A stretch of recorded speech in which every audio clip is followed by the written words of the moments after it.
Hey folks, and welcome again to the Mold Flash. Today we're going to have a look at some of the new Beast Hunter Cyberverse figures. Pictured here is our good friend Bumblebee in his new Beast Hunter's decoration, motif. This figure is actually not just a repaint of the previous Transformers Prime Bumblebee, but he actually has some fairly extensive remolding. As you can see, the bumper area has been really beefed up. They have mounted cannons on either side of his head. They've added some black deco down here. Altered the knee joints to be more spiky.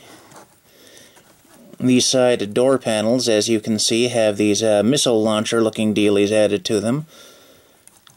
His head is a little bit lower and smaller, but it's got a bit of a spiky crest to it. And you can see these spikes coming off the side of the hood there. Let's go ahead and go into transformation. I'll go ahead and show both of these since they're pretty simple and quick. Bumblebee is, of course, one of the simplest kinds of transformations possible. Simply plug the legs together, fold them up, pull the head up, straighten out the side, and pop it in.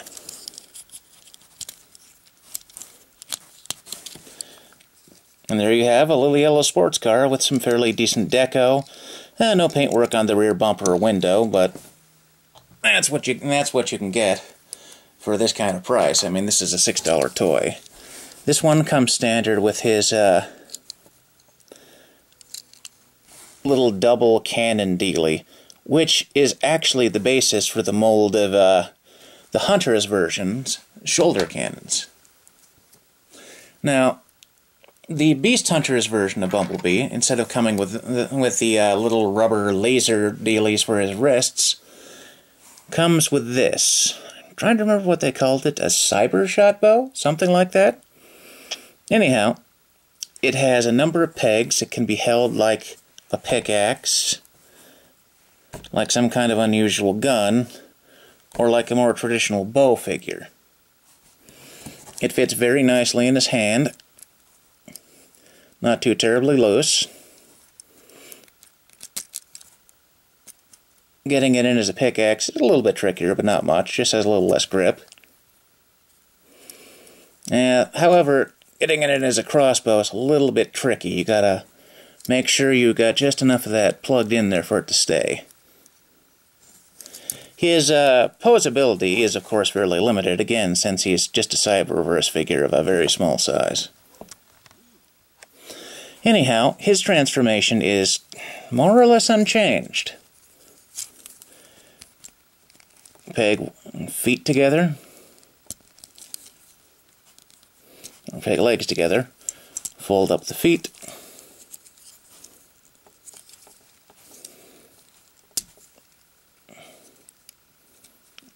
Lift up the head area and chest area. Fold in the doors.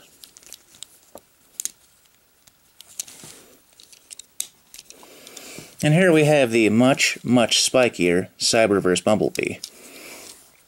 Now, basically what this looks like to me is like he's just gone totally Mad Max. And as you can see, the previous version's blaster weapon is molded into the hood. So it looks like he's already got some existing armaments placed on him, even if you lose the bow.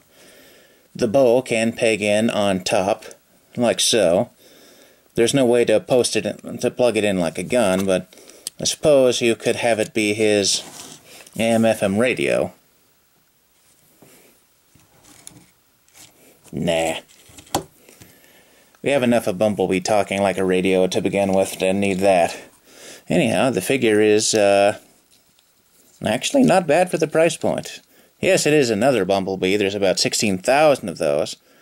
But this is a kind of nice Bumblebee and a slight deviation from his usual design scheme. I think it's well worth $6 if you can pick it up for that. Alright, now it's time to move along.